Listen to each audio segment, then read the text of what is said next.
Lepo pozdravljeni. Zdravje je naše največje bogastvo, pogosto rečemo, a se tega zavemo šele takrat, ko ga izgubimo, ko zbolimo. In tedaj bi storili vse, da bi ozdraveli. Obiščemo zdravnika, pristanemo celo v bolnišnici. In potem resnično ozdravimo. Kaj pa, če se zalomi, če ne vemo, kako naprej? Oaza naravnega zdravja na Celovški cesti v Ljubljani mogoče pozna rešitev. Kakšno boste spoznali v današnji oddaji? 现在就是问一下，第一个他说到的这个睡眠不足，从什么时候开始？ Kdaj so se ti problemi z spanjem pričeli? Te problemi 20 let. Aha, 20 年前. Že dolgo. Ja. In sicer drugi mlajši sin je bil astmatik, po noči se je dušil, tako da praktično sama nisem spala, ampak sem imela njega v dnevni sobi na fotelju, sama sedela njega v naročju, da je lahko spal. 这个问题开始了，因为他有2个孩子，第一个孩子有很大的哮喘，所以他总是应该跟他晚上应该抱他，照顾他，所以他没有时间睡觉。 Ker imamo zdravnico tradicionalne kitajske medicine tukaj, bom kar njej postavila prvo vprašanje. Kaj sploh je tradicionalna kitajska medicina?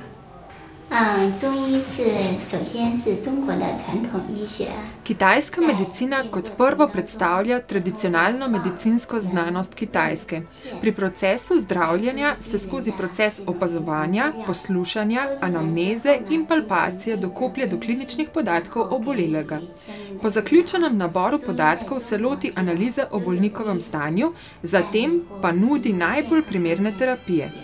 Kitajska medicina skozi zgodovino s svojimi doprinosi na področju varovanja zdravja ljudstva uživa zelo močan ugled.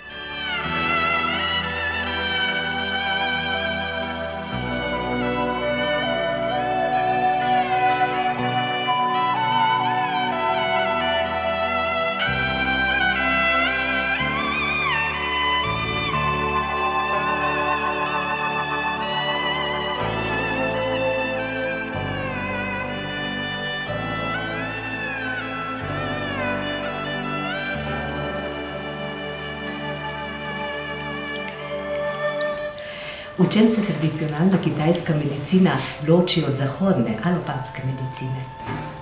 在中国，我们也在讨论中医和西医的区别。 Tudi na Kitajskem veliko razpravljamo o raznolikostih kitajske in zahodne medicine. Kitajska medicina na prvem mestu poudarja celostni, holistični pogled. Telesnost in duševnost sta povezana enota. Poleg tega je poudarek na enoti, ki jo tvori povezanost človeka z nebom in zemljo. Človek deluje v povezavi z naravo. Precejšnji poudarek je tudi na zdravljenju s pomočjo diferenciacije sindromov. Na primer, ko govorimo o gripi, moramo ločiti med različnimi vzroki. Veter, mraz, veter, vročina, primanjkljaj v organizmu in podobno. To pomeni, da se lotevamo zdravljenja v skladu z upoštevanjem različnih telesnih morfologij. Skozi celoten proces zdravljenja sledimo vzpostavljanju ravnovesja med jin in jangom. Če sta jin in jang uravnovešena, človek nima bolezni. Ko pa sta jin in jang neuravnovešena, lahko pride do obolenj. Kako tradicionalna kitajska medicina gleda na posameznika in njegovo zdravje? Ja, tradicionalna kitajska medicina je osnovana na konceptu, da je naše telo mikrokozmos nekaterega večjega makrokozmosa. Zdaj, zelo zanimiva stvar je, da to se recimo ta ortodoksna kozmologija se je razvila v času vzhodne dinastije Han pod cesarjem Hamvudijem, približno 141 pred našim štetjem je vladal. Tako da, kar je zanimivo pri tradicionalni kitajski medicini je, da vse je povezano z vsem. In tukaj se gre za procese, ne gre se za neke anatomske organe, ampak za procese, ki se odvijajo tako znotraj njih, kot tudi izven njih. In prav vsak organ je povezan, kakor yin in yang organ, se pravi zang in fu organ, poln in prazen organ, je povezan z preostalimi organi. Zdaj, recimo, Je pa zanimivo tudi to, da so vsi posamezni organi povezani tudi z našimi tkivi in pa z našimi čutilnimi organi. Tisti človek, ki sledi tem nebeškim zakonitostim, se pravi strukturi, ki jo sledi svoji strukturi in pa strukturi neba, tisti človek je najbližje svojemu zdravju. Se pravi, kitajska medicina govori vse skozi ne o ohranjanju zdravja, ampak o negi življenjske energije. In to je tisto najbolj pomembno. Če mi sledimo in delamo prave stvari ob pravem času, bomo najbolj privarčevali pri svoji energiji. In ne bomo zboleli. In ne bomo zboleli, tako. Kitajska medicina tudi pravi, da če imamo mi naš obrambni či zelo močen, če je naš džang či, se pravi pravi či močen, nas potem tudi patogeni dejavniki ne bodo mogli napasti. Kako pa nam lahko tradicionalna kitajska medicina pomaga pri katerih stvareh, pri katerih težavah? Kitajska tradicionalna medicina lahko pomaga pri ogromno stvareh, lahko pri predvsem kroničnih obolenjih. Če prihaja do kakršnihkoli bolečin ali v mišicah, naj bo to vrat, naj bo to hrbet, potem imamo razna mravljinčenja, smo zelo uspešno že pozdravili z tem v rokah, krpalni sindrom, razne menstruacije, če so neuravnane. Kitajska medicina lahko tudi pomaga pri neplodnosti, težavah z depresijo, skratka, veliko, širok nabor je teh bolezni. Zaradi tega, ker kitajska medicina nikoli ne zdravi samega simptoma, se pravi, mi, ko boste prišli vi k nam, mi vas bomo sicer vprašali, kakšne so vaše bolezenske stanja in vi nam boste povedali, ampak to, kar pa zdravnica vidi v vašem pulzu, je pa nekaj čist drugega. Tukaj se zdaj išče vzrok. Ona vidi to energetsko delovanje, pretok čija in krvi po vašem telesu in na bazi tega ona potem pove diagnostiko po kitajski medicini, ki se majčkeno razlikuje od zahodne. Ali se dojemanje pojmov zdravje, bolezen na Kitajskem bistveno loči od dojemanja teh dveh pojmov pri nas v Sloveniji? Ja, lahko kar rečem, da ja. In sicer pri nas je glih to ta največji problem, da tako dolgo časa odlagamo stvari. Se pravi, Kitajci nekako, oni takoj, ko zaznajo neko bolečino, je to znak, da nekaj ni prav in se potem lotijo že določenih zdravljenj. Medtem ko pri nas pa čakamo ali pa pojemo kakšne protibolečinske tablete, kakšne hitre rešitve iščemo, ki samo zakrijejo tisti naš problem. V bistvu pa še vedno vse skupaj ostane, če povemo po domače, malo zakamuflirano. Tako da, kar se tiče Kitajcev, je zelo zanimiv en izraz, Yajian Kang. Se pravi, mi nimamo prevoda za to besedo. Jaz tudi prvič, ko sem jo slišala, sem si mislila, a to je tisti ker dejansko je ista pismenka azijska, se pravi azijsko zdravje. Ampak potem, ko se pogovarjaš z njimi, vidiš, da to ni azijsko zdravje, da je to nek koncept, ki opredeljuje stanje med boleznijo in med zdravjem. Se pravi, mi vemo, da se ne počutimo dobro, gremo k našemu zdravniku, naredimo vse možne teste in ni nobenega dokaza, da bi bilo z nami karkoli narobe. Vse optimalno in nas pošlje domov, vi ste zdravi, mi se pa še vedno slabo počutimo. Ponavadi je to zelo z izčrpanostjo povezano.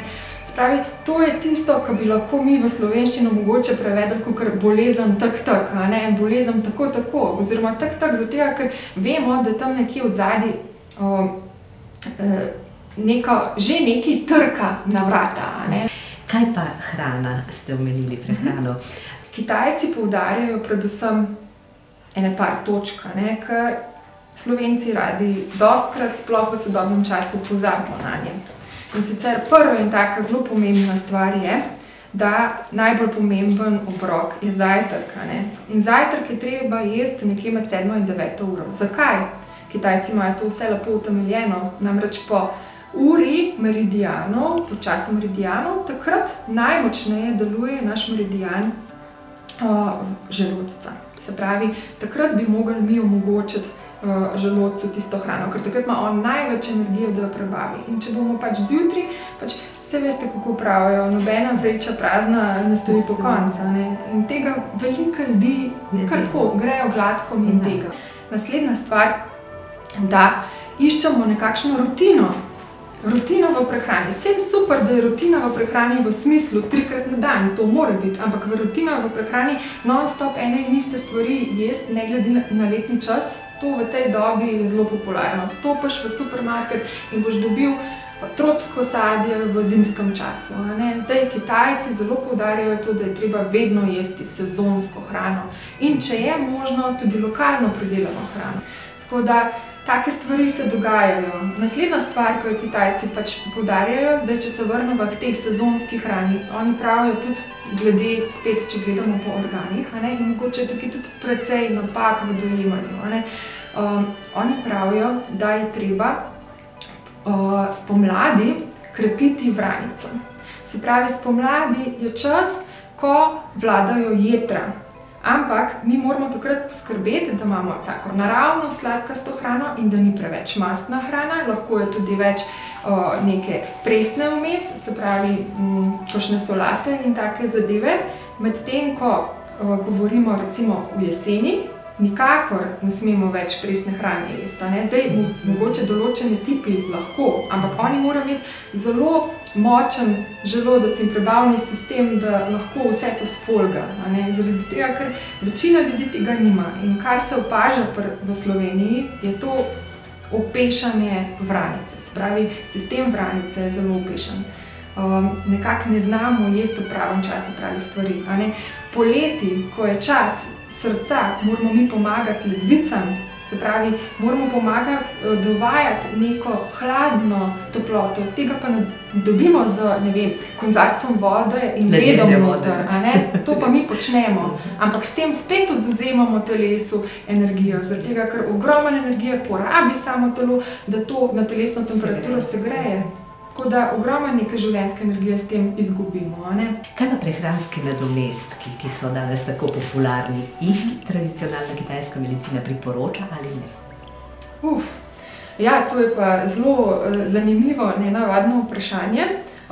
Pač kar res v Sloveniji naš trg trenutno preplavlja s temi prehrambnimi dodatki. In te prehrambni dodatki so super, predvsem za te, ki jih prodajajo. Ogromno lahko zaslužijo na ta način. Drugače pa so odraz nereflektiranega potrošništva. Zaradi tega, ker večini ljudi lahko naredijo celo več škode, kakor koristi. Zdaj, vse, kakor sem sama opazila, večina super živil, ki jih je na trgu v Sloveniji, so pravzaprav zelišča tradicionalne kitajske medicine. Ja, se na kitajskem uporabljajo, ampak moraš ti točno vedeti, kakšen telesni tip si in v katerem času ga lahko jemlješ. In zdaj to ni čas pomlad in lahko vsi jemo to pa to, ali pa zdaj zima in lahko vsi jemo to in ono. Pač nekdo morda ne sme. Kitajska medicina lahko v prvi vrsti svetuje tistemu, ki je pripravljen poslušati in morda tudi spremeniti kaj v svojem življenjskem stilu. Ali lahko kombiniramo kitajsko in našo zahodno medicino na kakšen način ali pa sploh to odsvetujete? Absolutno, da se lahko kombinira. Zdaj, tukaj v Sloveniji kitajska medicina spada nekako v koš vseh alternativnih medicin. Jaz bi prej rekla komplementarna medicina, prav iz tega vidika, da odlično dopolnjuje zahodno medicino, kar je razvidno tudi na primeru Kitajske. Se pravi, na Kitajskem kitajska medicina spada kot osnovni zdravstveni sistem. Vedno, ko boste vi prišla v bolnico, boste lahko izbirala, s kakšnimi metodami naj vas zdravijo. In tisto, kar se bo dalo narediti s tradicionalno kitajsko medicino, bodo upravili s tradicionalno kitajsko medicino, ko bo treba poseči zraven še z zahodno, bodo zraven vpletali tudi to. In to je tudi recimo pri nas je odraz tega, da zelo radi vidimo, da nam vi poveste, kaj so vam vaši zdravniki rekli, da prinesete mogoče sabo kakšne diagnostike, kakšne izvide, tako. Ker zdravnica recimo je študirala na Kitajskem spet lahko govorimo o pluralizmu tradicionalnih kitajskih medicin. Ogromen enih študijev možnih je in ona ima nekako največjo izobrazbo tukaj v Sloveniji na tem področju. Se pravi, ima doktorat, 9 let je študirala te zadeve in 30% kurikuluma tradicionalne kitajske medicine pravzaprav zajema tudi zahodno alopatsko medicino. Veliko smo povedali, mislim, da bo zanimivo za gledalce. Zdaj pa mogoče kar preidiva konkretno k obisku oaze naravnega zdravja. Torej, če sem jaz pacientka in se želim naročiti pri vas, kaj moram storiti? Poklicati po telefonu? Se pravi, pokličete na telefonsko številko 01 510 1010. Drugače se pa nahajamo na Celovški 185, to je nasproti Celovškega dvora. Drugače pa lahko pogledate tudi našo spletno stran, ki pa je www.oazanz.si. Se pravi, tukaj dobite vse potrebne podatke, lahko se razrešijo, v bistvu marsikatero vprašanje se lahko razreši tukaj gor. Zelo pomembna stvar, da ne pridete tešči. Ponavadi zdravniki zahtevajo, da se pride tešč in tudi veliko ljudi potem kar to prenese tudi na kitajsko medicino. Se pravi, ne smete preveč pojesti, ne smete pa priti na prazen želodec. Tako da tudi jezika si ne čistite. No in potem pridemo v ordinacijo vašo, sprejme nas zdravnica tradicionalne kitajske medicine in kako potem poteka nadaljnje diagnosticiranje? Ja, vedno bo skupaj ob zdravnici še prevajalka. Tukaj ne gre za samo prevajanje, gre bolj za tisto diskurzivno prevajanje, se pravi, toliko različnih dojemanj, to smo si različni svetovi, da je včasih res kar potrebno, da mačkam vas seznanimo, zato ker jaz vidim, da je to kar nekakšno potovanje na Kitajsko, brez da bi se usedli na letalo, tako da je nek tak poseben dogodek. Zdaj, kako pa vas gleda pregled, mačkan je že omenila zdravnica, ona vas vedno gleda, posluša, izprašuje, pogleda vam puls, se pravi, vzdolž radialne arterije, vam preveri stanje vaše, opravi puls diagnostiko, s tem ne preveri samo delovanje vašega srca, ampak vseh vaših notranjih organov. Se pravi, ko gleda desno roko, preveri pljuča, vranico in pa desno stran ledvic, jank. Ko gleda levo roko, preverja srce, jetra in pa ledvice, spet ta druga stran. Zdaj pa odvisno, kako močno pritisne, da se gleda ali preverja zank, polne organe, ali preverja prazne organe. Se pravi, zank, polni organi so tudi yin organi, tisti prazni so pa yang organi. Vsi delujejo v parih. Ti potem pogleda jezik? Zraven pogleda tudi jezik, tako da veliko stvari se razbere tudi iz jezika, vedno vas opazuje kot celoto, kot celo osebo, tudi vaš glas se posluša. Pa potem kaj poveste in potem vam ona pove diagnostiko po tradicionalni kitajski medicini in kako bi se vam lahko pomagalo. In katero metodo bi uporabila in kolikokrat bi morali priti na to terapijo? Zdaj, to nikoli se ne da povedati čisto, ampak okvirno pa vedno povemo, tako da se ve.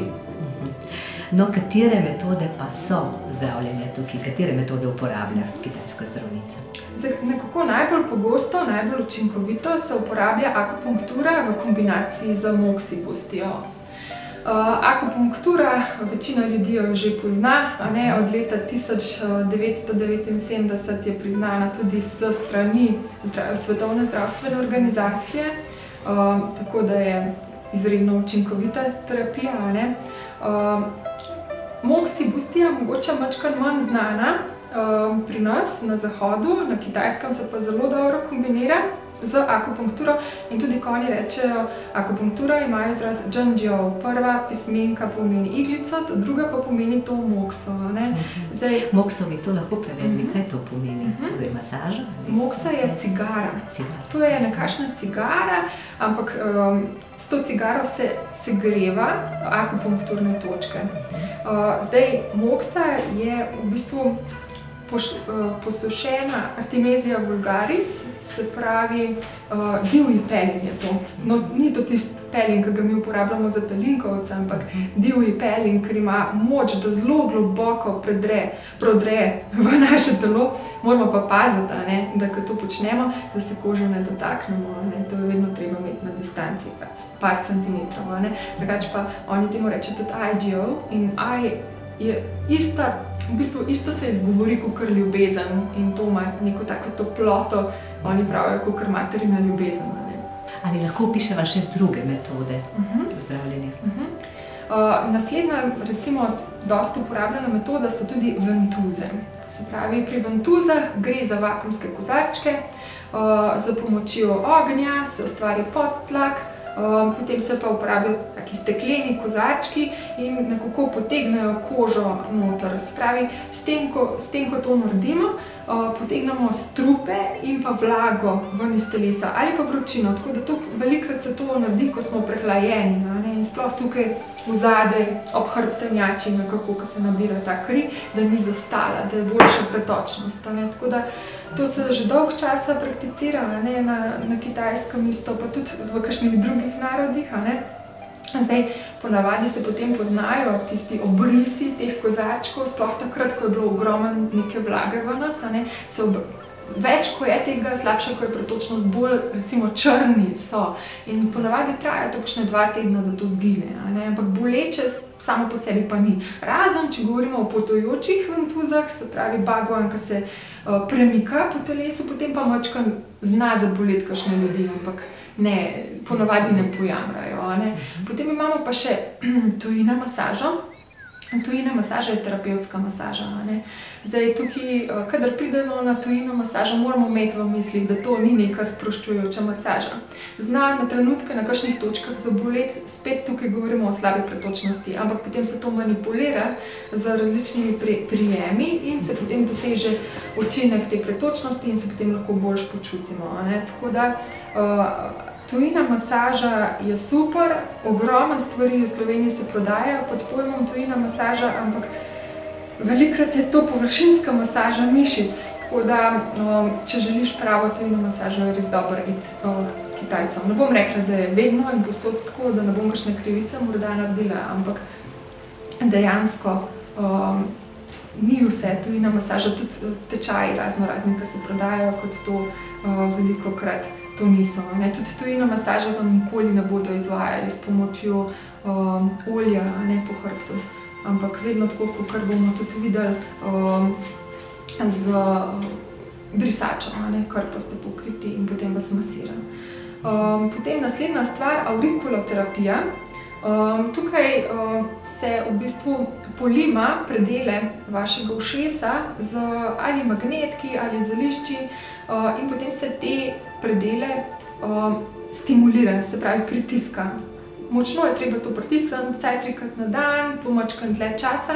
S tem stimuliramo različne organe telesa. Zato, ker oni pravijo, da je to kot nekakšen hologram našega telesa, predstavlja kakor nekega dojenčka to in potem je točno, kje so oči, kje so jetra in tam. Tako kot na roke.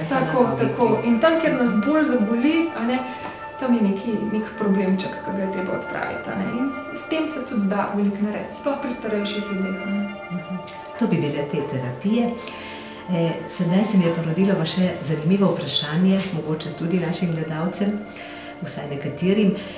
Ali tradicionalna kitajska medicina deluje v vsakem primeru? Če primerjam z zahodno medicino, imam bolečine, vzamem tabletko in deluje. Pri meni, pri vas, pri prijateljici, kjerkoli. To je 100%. Kaj pa te terapije? Če ne verjameš, če dvomiš, ampak vseeno bi si rad pomagal, ali delujejo ali ne? Ja, jaz imam eno tako pripombo iz moje strani. Včasih se rada zamislim, pa si rečem, v kakšnem turobnem času živimo, ki je lažje razbiti en atom, kakor pa en predsodek. Zdaj zelo veliko ljudi ima neke predsodke. S tem ni totalno nič narobe, ampak če nisi odprt, dobro je, da se pozanimaš o vseh stvarih, zato se tudi danes midve pogovarjava, da boste bolj seznanjeni s tem, da bodo tudi vaši gledalci bolj seznanjeni z temi zadevami, ker pač res ni za zaupati vsakmu, ko pride mimo tebe danes, ampak je pa ena stvar, zdaj, čisto iz svojih izkušenj sem spoznala, lahko rečem, tudi kar nekaj ljudi in tudi iz moje družine prihajajo taki, ki so prišli polni nekih predsodkov in res ni bilo druge pomoči in so prišli kot tista zadnja bilka, ker sploh ni bila upanja, ker sploh niso pomislili, da bi jim lahko pomagali, pa jim je in so bili prijetno presenečeni. Ampak moje lastno mnenje je, da zakaj za neki, ki si se ti odločil vložiti denar, zakaj v to ne bi še verjel zraven, nimaš nič za izgubiti. Zato, ker s tem, ko imaš ti neke pomisleke, ko imaš ti neke strahove, ti že neke zapore delaš in ne greš sam v smeri tega, da bi nekaj naredil zase.